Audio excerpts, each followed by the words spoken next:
The harmattan wind carried red dust through the narrow streets of Enugu on the morning Uncle Chukwuemeka arrived in his black Toyota Land Cruiser. Adaeze Okonkwo was 17 years old, and she was sitting on the veranda braiding her younger sister's hair when the SUV rolled to a stop in front of their modest zinc-roofed house. Her long, silky black hair, the kind that fell in soft waves past her shoulders, so unusual and so beautiful that women in the market would stop her mother to ask what she fed the child, was tied loosely at her neck with a yellow ribbon. Chukwuemeka, her father, Nnamdi, bellowed from inside the house, having heard the engine. He rushed out barefoot, his agbada only half-tied, his face split open with the kind of smile a man reserves only for someone who carries money in his pockets and generosity in his name. Uncle Chukwuemeka stepped out of the vehicle in a cream-colored senator suit, his gold wristwatch catching the morning sun like a small fire.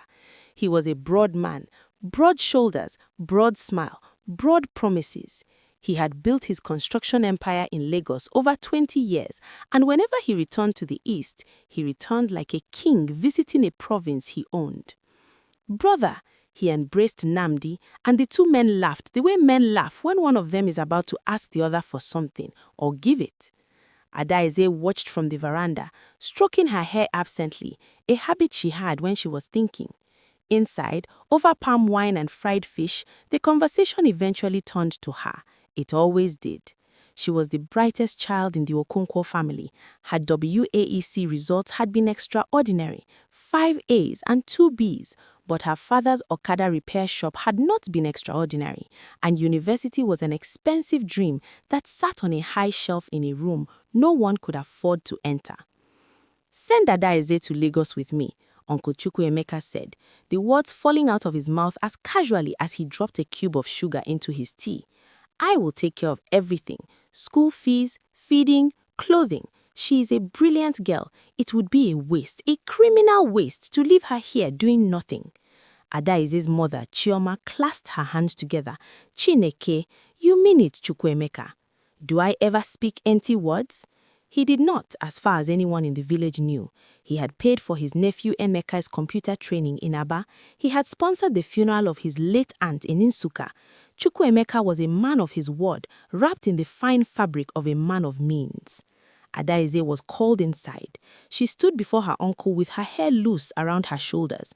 Her mother had undone the ribbon to make her look presentable, and her eyes were bright with the particular light of someone who has been hungry for a long time and can suddenly smell food.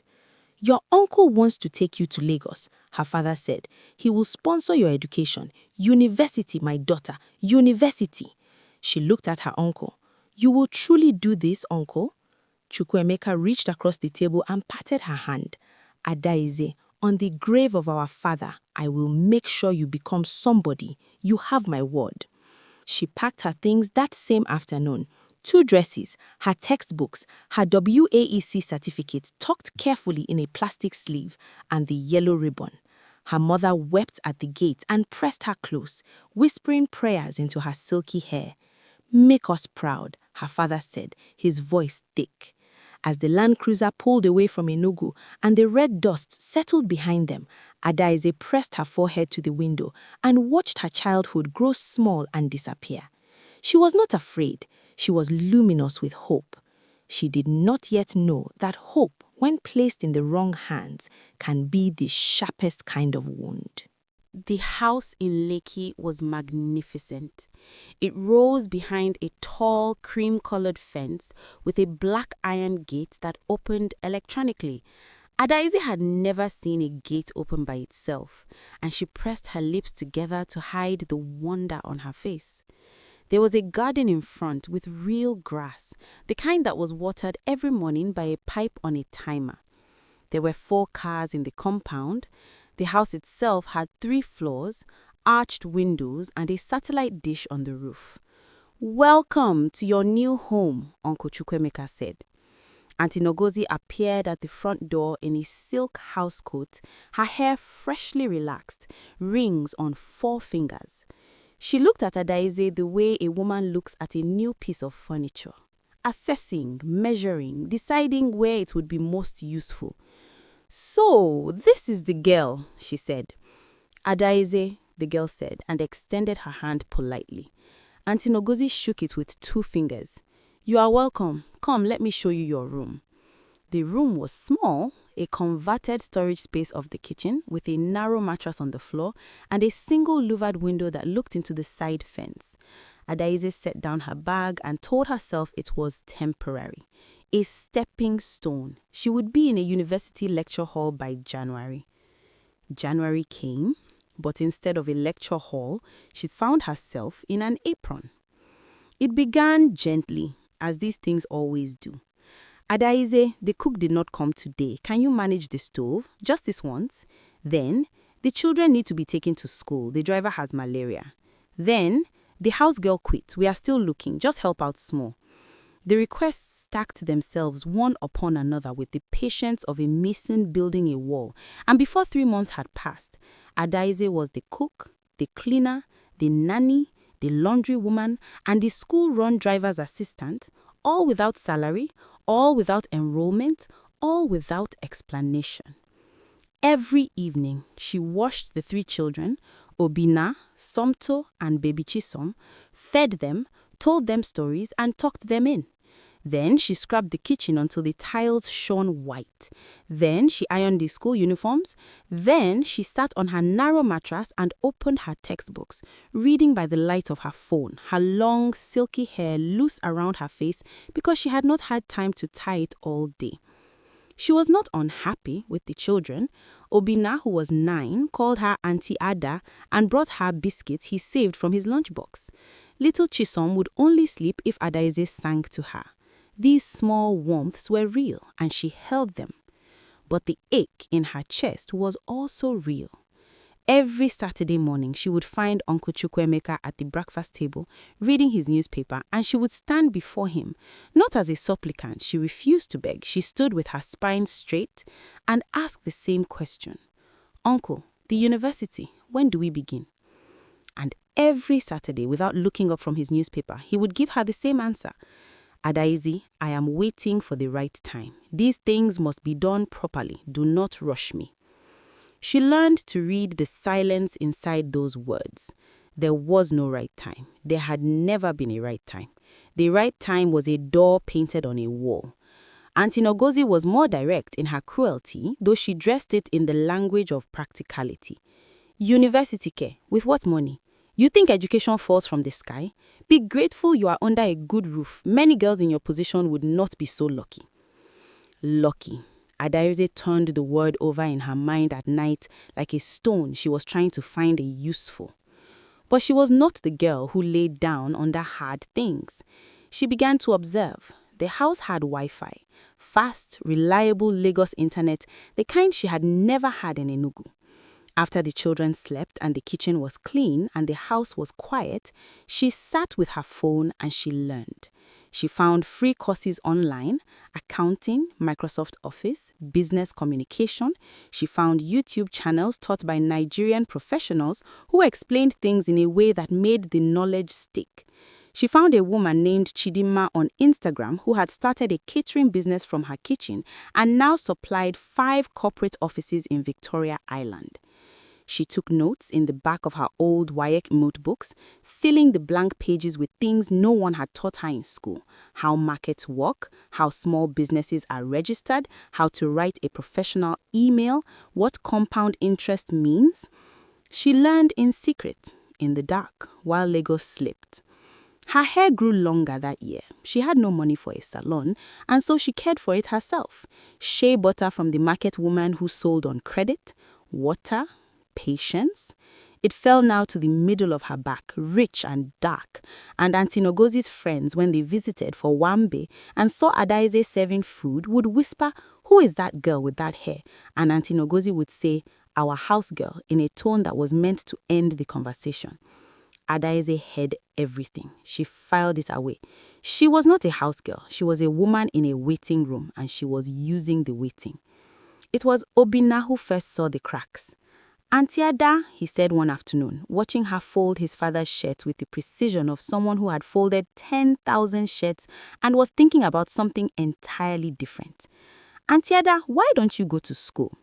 She glanced at him. He was 10 now, serious-faced and observant in the way of children who grew up in houses where adults say one thing and mean another.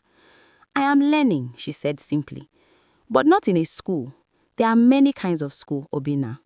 He considered this, then nodded like only children and very old people nod, as if they have just confirmed something they already knew. It was also Obina who 6 months later left his father's laptop open on the dining table and who looked at Adaeze with large, deliberate eyes and said, "I am going to the toilet, Auntie Ada," and walked away. She stood before the open laptop for a long moment. Then she sat down. She was not looking for anything particular, but the universe, which had been watching this girl read textbooks by phone light for 2 years, decided it had been patient long enough. On the screen was an email, Uncle Chukwuemeka's email, open, unguarded. She did not intend to read it, but the subject line caught her eye the way a shout catches your ear in a quiet room. Scholarship application. Federal government bursary for indigent students, Enugu State. Her hands went still on the table. She read, quickly, quietly, her heart going very fast. The email was from a government liaison officer sent 18 months ago, and it was addressed to Uncle Chukwuemeka because he had submitted an application on her behalf using her WAEC certificate with her name and her details for a full federal scholarship that covered university tuition, accommodation, and a monthly stipend. The scholarship had been awarded to Adaeze Okonkwo 18 months ago. Uncle Chukwuemeka had replied to the officer, "Please hold the placement. Family circumstances, we will revert." And he had never reverted. The scholarship had eventually been released to the next candidate on the list 11 months ago when the officer sent a final notice that Chukwuemeka had not responded to. Adaeze sat very still for a long time. She had been offered the door. The man she trusted had locked it, pocketed the key, and told her every Saturday that the right time was coming. She chose the laptop carefully. She went to the kitchen. She washed a pot that did not need washing because she needed something to hold. Then she went to her small room and sat on her mattress and allowed herself for precisely 45 minutes to feel the full weight of what had been done to her. She wept, not the weeping of a defeated person, but the weeping of someone releasing something heavy so they can run faster without it. Then she wiped her face, opened her phone and typed "How to register a business in Nigeria, CBN requirements." She was 20 years old. She had no money, no connections, and no university degree.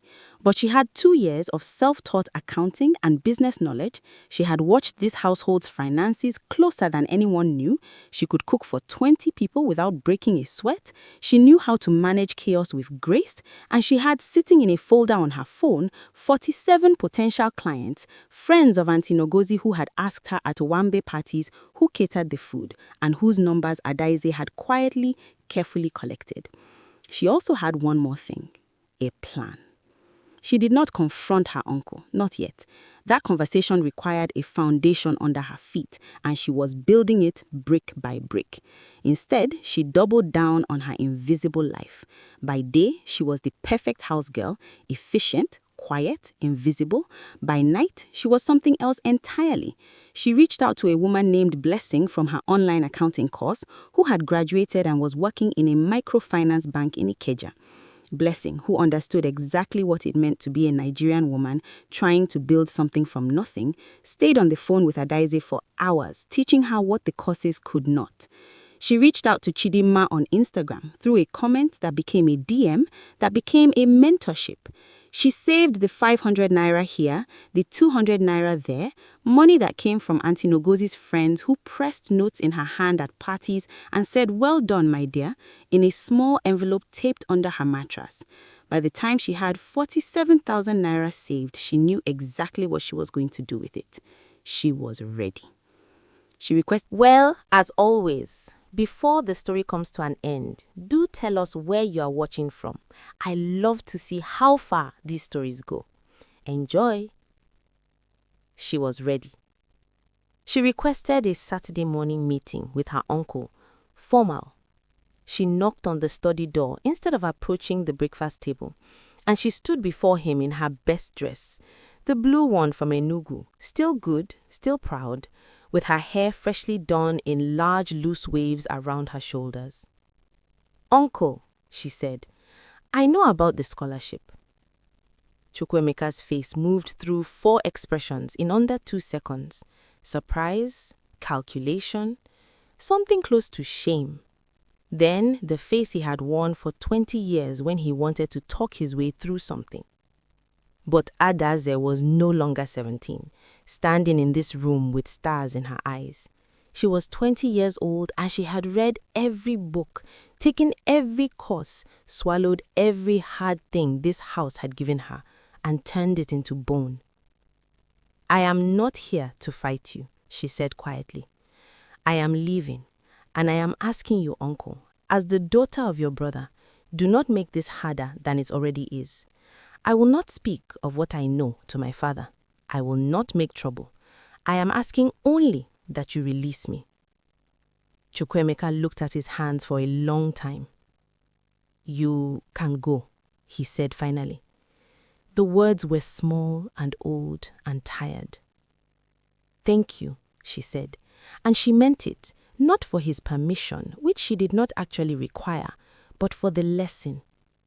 Because in the 2 years and 4 months she had spent in this house, between the pain and the cooking and the iron and the nighttime studying, she had become someone she never would have become in a university classroom.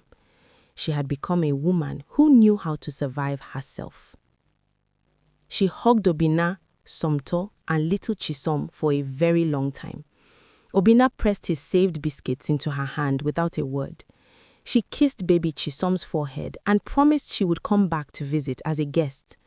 Then she walked out of the gate in Lagos Phase One, her bag on her back, her long silky hair catching the Lagos morning wind, and she did not look behind her. The first thing she did was call Blessing. "I'm out," she said. "I have 47,000 naira and 47 potential clients." There was a pause, and then Blessing's laughter came down the line like church bells. "Chai! Auntie Adanye don't land. Call to my house first. We plan." She slept on Blessing's couch in Ikeja for 3 weeks. She ate jollof rice, cooked on a single burner, and drank sachet water, and worked from morning until her eyes were burning. And she was the most free she had ever felt in her life. She registered Ada's Table, a catering and home management consultancy, at the Corporate Affairs Commission. The registration cost her 15,000 naira. She spent 20,000 naira on branded packaging, small stickers for food containers, simple but clean, with a drawing of a woman's silhouette and the slogan, "Made with Intention." She kept 12,000 naira as her first month's emergency fund. She called the first number on her list, a woman named Mrs. Adeyemi, wife of a senator who had grabbed Adaze's wrist at an owambe 2 years ago, and said, "My dear, who made these small chops? This puff-puff is from God." "Ma, good afternoon. This is Adaeze. You may not remember me." "The girl with the beautiful hair from Chukwuemeka's house. Yes, I remember. Why are you calling, my dear?" "I have started my own catering business, ma. I wanted to offer you." "Send me your menu, and are you available for my daughter's introduction in 3 weeks?" She was available. The introduction ceremony fed 89 guests. The guests took her cards. Blessing had helped her design them, simple white cards with gold text. 3 of those guests called within the week. 2 of them hosted events within the month. Ada's Table grew the way strong things grow, not in a flash, but steadily, with roots going down deep before the branches reached up. Within 8 months, she had a commercial kitchen space she shared with 2 other food entrepreneurs in a co-working culinary hub in Surulere. Within a year, she had a full-time staff of 5, a client list of 60, and a monthly revenue that made her stare at her bank statement sometimes and read it 3 times to be sure. She enrolled herself in an evening degree program in business administration in a private university in Lagos. She paid her own fees. She sat in the front row.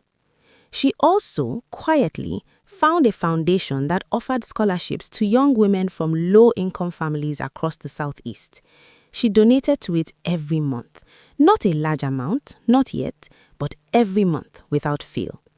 When asked why she had chosen that particular foundation, she simply said, "Because someone once had a door that was meant for me, and I want to make sure the next girl has a door that cannot be taken."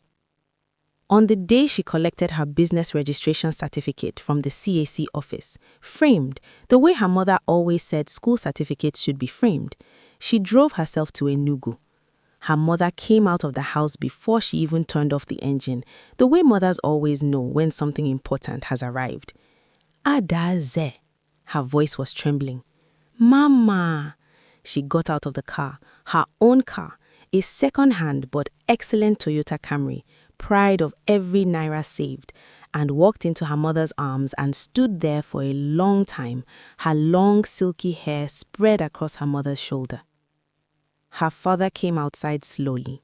He looked at his daughter, at the quality of her shoes, the straightness of her back, the look in her eyes that he recognized as the look of a person who has been tested and has not broken.